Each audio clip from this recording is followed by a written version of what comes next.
Hey, what's up everyone, and welcome to this video. This video is actually the start of a 10-part series that I'm going to be doing on who I think are the most legendary pirates. Now, when I say legendary, it doesn't necessarily mean infamous. I mean, for example, Blackbeard is probably the most infamous pirate. Part of that might be because he lit his beard on fire when he went into battles. Another part is he was supposedly very gruesome in the way he dealt with people that disobeyed him. So, for example, if he invaded a ship and they agreed to, give up or whatever, he would grant mercy to a lot of the people on board. However, if they crossed him, he would just pretty much apply some kind of brutal, sadistic murder and crazy, traitorous execution styles to these people. So Rachel Wall is number 10 of my infamous pirates. And the reason she's number 10 is because through some historical documentation, she supposedly existed. She was really a person in Boston in the late 1700s. However, there is some skeptical debate as to whether or not she was actually a pirate, because in the listings of her various crimes and misdeeds or whatever, they don't specifically state that she was a pirate. I believe she was executed for highway robbery. I did a video on her before, and I haven't published it because I read through all of this documentation and everything. And much of the video was just me reading the entire article. And while some people might find that to be informative, like if you wanted to sit there and listen to me read the whole thing, it was a really long article, and I just didn't really feel that was that engaging.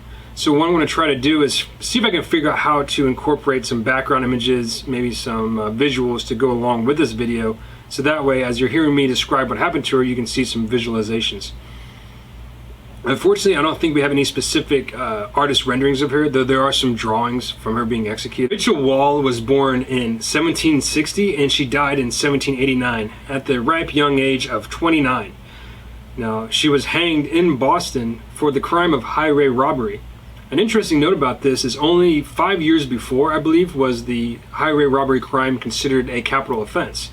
So 5 years before she had done this crime, she wouldn't have been executed. I might have gotten the date wrong on that actually, but regardless, it was a recent capital punishment. And then after she died, I believe it was 6 years later, or maybe another 5 years later, they actually revoked that standing that if you committed a highway robbery that you would be executed. So if she committed the crime 5 years before or 5 years later, she might not have died for her action. In 1789, or in August thereof, there was a broadside, which is basically like a publication from back then that was published, and she wrote her account of her, adventures and her instances and what she went through and everything. And she also documented her confession.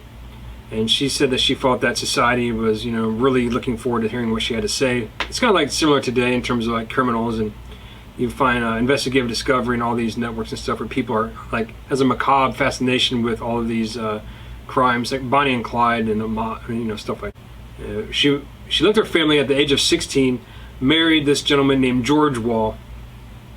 He was basically a good-for-nothing miscreant.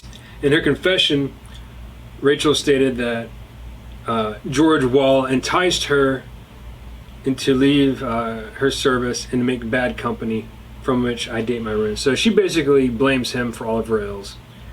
She was... who knows what happened. I don't know if he was putting a knife to her throat, threatening her and forcing her to go on all of these adventures, if you will. But he would pick her up, leave her, come back, pick her up, leave her, come back. And in one instance, she stated that she pretty much committed every other sin that you can imagine with the exception of murder. So that makes you wonder, what the hell was she thinking? And she actually tried to break her husband out of jail by doing the old cliche bake a loaf of bread and put like a chisel and stuff inside of it and then give it to him so he could chisel his way out of the jail cell. And I guess it almost worked, but eventually the guard was kind of suspicious. He's like, this person's bringing in this bread here. She's a known criminal. I wonder if she might be audacious enough to actually put something in there to try to help him escape. And then they got busted.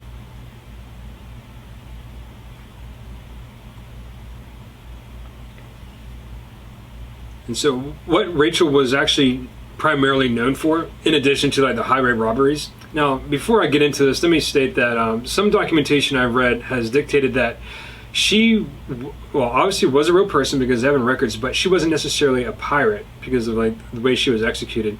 But I guess she could be classified as a pirate because of what I'm about to say in regards to her sneaking aboard vessels at night and stealing stuff from the captains or whatever. But in other pieces of literature and just like historical documentation, they say that she wasn't a pirate, and it was just like a legend that was, thrown about her or whatever. So who knows? But according to her piracy legend, what she would do is she would wait for ships to be on shore. She would sneak aboard the ship late at night when no one's looking. So you imagine like 1780s Boston. It's probably pretty dark at night, with the exception of a couple lanterns and like maybe a torch or a candle here or there. And so she would sneak aboard and supposedly sneak into the captain's quarters and steal stuff from his cabin. One instance dictates that she actually stole a coin purse from underneath his head, and it had like 30 pounds of gold inside of it with a few other components of treasure or whatever. And so she did that, and then she did it again. And what ultimately led to her downfall was actually being arrested for that highway robbery, where she supposedly beat up like a upper middle class woman, and they gave her a lot of grief over that, understandably so. In addition, she was also caught for sneaking on board one of these ships. And what they would do back then is they would take the person that was caught and they would remove their shirt naturally, so it would cause more pain when they were whipped. But I think they also did this to women as well, to show them further humiliation towards the public.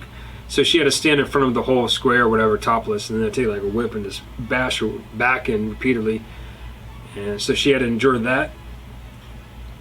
And what ultimately led to her downfall, which I find kind of surprising, that, it's just basically like it was some form of robbery. Now I understand like robbery is bad, and it was like a highway robbery, which was a capital offense. She got into a scuffle with someone that was upper middle class in the town, and her name was Margaret Bender. And Margaret Bender was 17 years old at the time. And when Rachel saw her, she tried to tackle her to the ground, and reports dictate that she tried to bite off the girl's tongue. So part of me is wondering, like, how does that even come about? How do you even get to the point where you're just like, oh, you know what? I'm going to rob this chick over here, but I'm going to throw her on the ground and then I'm going to bite her tongue out. That just doesn't really make any sense to me. I mean, I guess like that could have been a thing. Who knows? Maybe they had some kind of lover's quarrel that nobody knew about back then. Maybe they're keeping that on the down low. But I just thought that was kind of odd. Like when you read through like the case file or whatever and you're looking at the stuff, it just seems like a very out of place piece of information. And so she knocked this woman down to the ground, stole her bonnet, and it had like some stuff with it or whatever, and like grabbed her shoes and everything and fled. A gentleman by the name of Charles Berry fled after her and caught her and brought her back to Miss Bonnet and said, was this the person that accosted you? And then the girl says, yeah, she looks similar enough. So that was just like another thing. So part of me wonders if there's like some sketchy things going on here that weren't necessarily, valid for her to actually be executed for this. Because even to the day she died, she denied doing this crime. She admitted to a lot of other crimes, but she denied this one. And a lot of people that are in, prison or whatever, I mean, they're probably pretty upfront about what they did. And maybe some of them will not admit to certain crimes that they did commit. But she refused to admit that one, regardless of all the other ones that she did agree to. So Rachel was promptly arrested and escorted to the local jail. I guess they call them gaols. I don't know how to say it. G-A-O-L, gaol, gaol, gaol. It's starting to sound like Arnold Schwarzenegger and Broforce, or just in general. So some people believe that she might have gotten into a disagreement with this woman, and instead of just things being dealt with amicably, she got into some kind of fight with her. And then perhaps this other woman was mad at her and blamed all these issues for who knows what she was dealing with. But so people believe that. So it's a possibility that she might have just had some prior conflict with Miss Bonnet, and maybe Miss Bonnet kind of staged this whole idea of her being robbed from this woman. So who knows what could have happened, but it just seems kind of suspect. There's a lot of stuff that doesn't really add up. Her agreeing to admit to these various crimes, her not agreeing to or saying that she actually committed this specific crime of highway robbery with this woman, which is a capital offense. The woman saying that she tried to bite off her tongue. So I'm like, what is that about? And then why would you rob someone like this woman and just take like her shoes or whatever? This doesn't seem like a really beneficial robbery. Maybe she wasn't that smart. She's probably not that smart being out there robbing everything anyway, but I don't know. There's some stuff that seems off to me. So eventually she was given some attorneys in the court, and they tried to argue that, you know, since she wasn't found to be in the act of the crime, that they could not prosecute her for it, but due to her previous criminal record, that was kind of overlooked, and she was charged with this offense.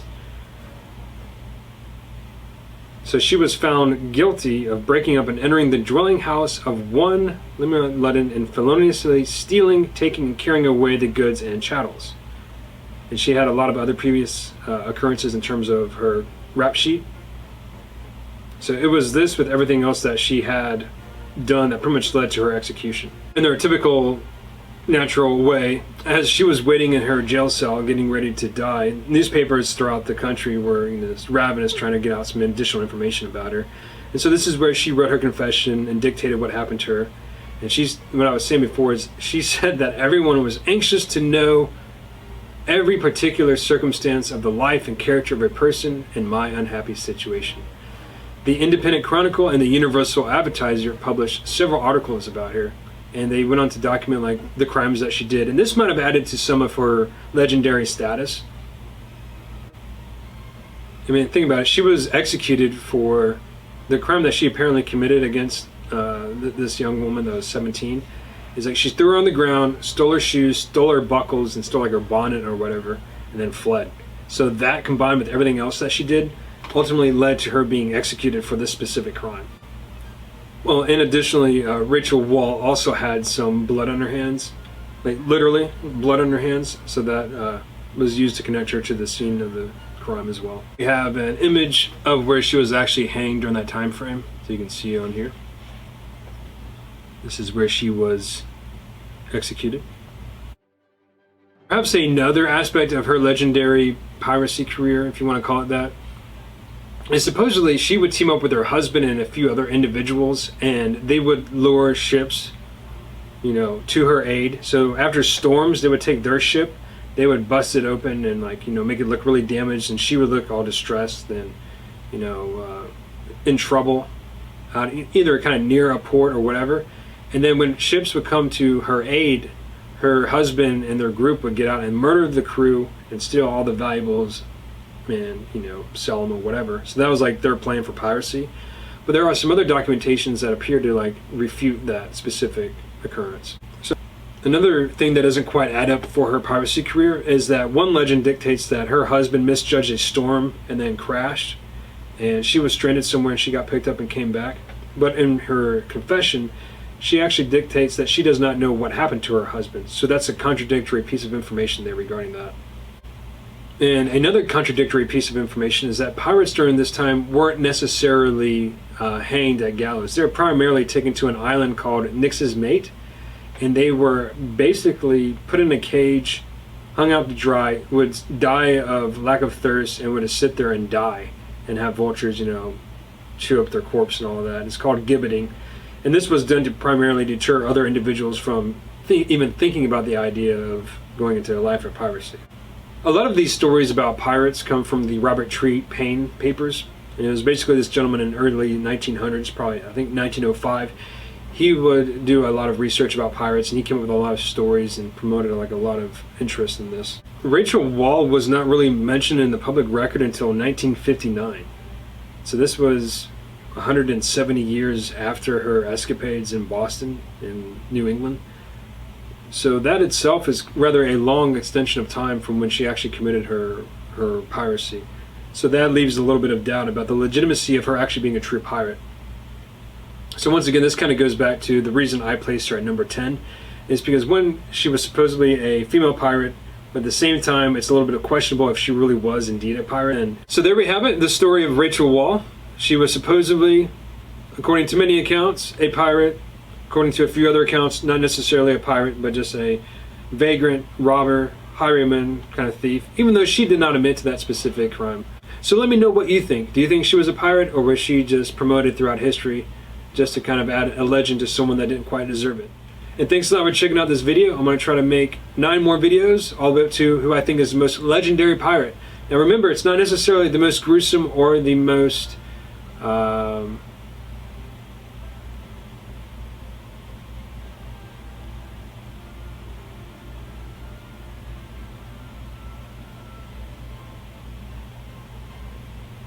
nefarious?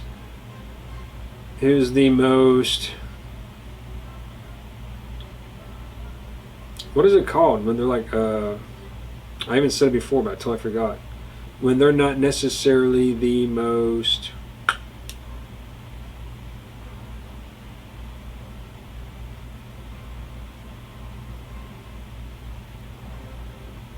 Something pirate.